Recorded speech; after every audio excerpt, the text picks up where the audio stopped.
2019 marked a very important year. 2019, there were sanctions imposed on the Maduro regime, sanctions not just to individuals being responsible for committing corrupt practices and violating human rights, torture, killing, disappearance of individuals in Venezuela, and also sanctions to different sectors of the Venezuelan economy. The answer of the Maduro regime was to promote what it was called the anti-blockade law. This anti-blockade law was the framing of the dismantling of the administrative state in Venezuela. So just to put it clearly, all the controls that remained, the Venezuela oil industry was already very corrupt, but the little controls that remained in order to sell the oil, to get paid by that oil, and to have some accounting about that oil was completely dismantled. So using this law, the industry in Venezuela became completely privatized, not in a legal way, but in a very corrupt way.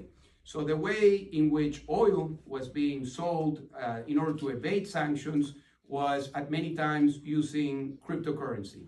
And this became known amongst Venezuelans, and it became very obvious to the Maduro regime. So last year, in March of 2023, Maduro detained and imprisoned almost 100 people that were linked to both PDVSA and to the cryptocurrency regulatory agency.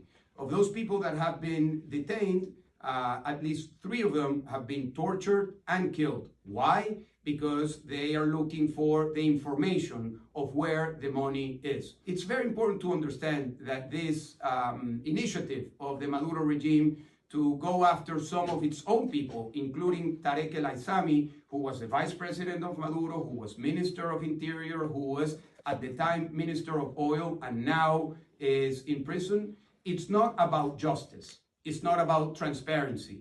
It's about the conflict amongst criminal groups. It's about the treasure hunt that Maduro is doing in order to get the funds that were stolen from him. But let's be very clear about this. These corrupt practices continue in Venezuela. The names have been substituted, but the practices continue.